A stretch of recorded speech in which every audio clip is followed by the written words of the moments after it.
Assalamualaikum warahmatullahi wabarakatuh. Hai semuanya, perkenalkan nama saya Cantika Safira Putredi. Saya berkuliah di Universitas Tanjung Pura. Saya mengambil program studi ilmu pemerintahan, tepatnya di Fakultas Ilmu Sosial dan Ilmu Politik.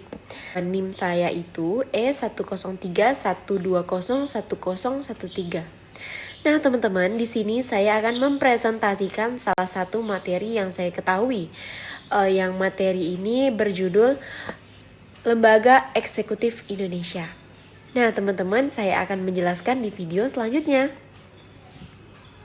Baiklah, saya lanjutkan langsung ke materi. Jadi, materinya adalah makna eksekutif. Dilatar belakangi oleh sejarah trias politika, pemisahan dan atau pembagian kekuasaan.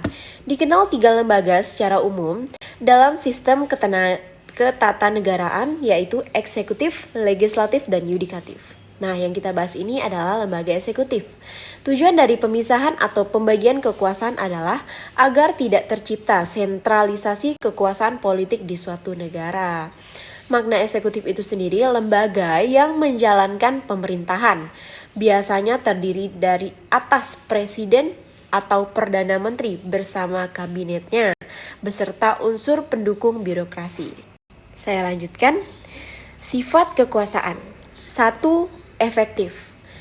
Eksekutif memiliki kekuasaan sejati dalam mengimplementasikan aturan hukum dan regulasi atau kebijakan di negaranya. Sifat kekuasaan ini terbagi dua secara individu, misalnya Presiden Amerika Serikat, PM Inggris, dan secara kolektif. Nah, ini tadi eksekutif itu terbagi menjadi dua.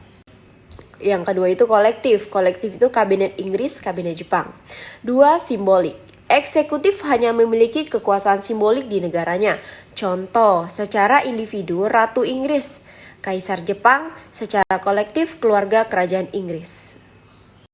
Fungsi utama eksekutif. Jadi, lembaga eksekutif itu tidak bukan juga mempunyai fungsi utama dan paling utama, yaitu sebagai kepala negara. Disebut juga fungsi formal atau fungsi simbolik. Sebagai kepala pemerintah, itu yang kedua, fungsi ini adalah menjalankan dan memimpin birokrasi pemerintahan serta pelaksanaan kebijakan. Dan yang berikutnya, fungsi lembaga eksekutif, yaitu yang pertama seremonial, yang kedua kontrol pembuatan kebijakan, yang ketiga kepemimpinan populer, yang keempat kepemimpinan birokrasi, dan yang kelima respons terhadap krisis. Nah, wewenang lembaga eksekutif. Yang pertama, wewenangnya yaitu administratif, kekuasaan melaksanakan undang-undang dan peraturan perundangan lainnya, serta menyelenggarakan administrasi negara. Yang kedua, legislatif, membuat rancangan undang-undang. Yang ketiga, keamanan, kekuasaan mengatur polisi, angkatan bersenjata, menyelenggarakan perang, pertahanan negara, serta keamanan dalam negeri. Dan yang keempat yaitu yudikatif, memberi grasi, amnesti, dan remisi. Yang kelima yaitu diplomatik, menyelenggarakan hubungan diplomatik dengan negara lain. Saya lanjutkan, jadi badan eksekutif itu memiliki bagian-bagiannya, terbagi menjadi dua, yaitu ada sistem presidensial dan sistem parlementer. Sistem presidensial yaitu dipimpin oleh presiden. Nah, kalau sistem parlementer itu dipimpin oleh perdana menteri. Yang kedua itu kalau sistem presidensial itu kabinet bertanggung jawab pada presiden, kalau sistem parlementer kabinet bertanggung jawab pada parlemen. Nah, yang ketiga office term dalam arti adanya kepastian waktu memegang jabatan, dan di sebelahnya yaitu sistem parlementer no term.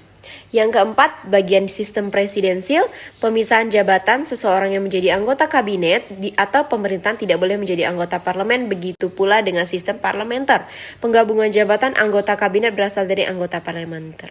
Begitu yang saya sampaikan, kurang lebihnya saya mohon maaf. Wabillahi taufiq wal hidayah. Wassalamualaikum warahmatullahi wabarakatuh.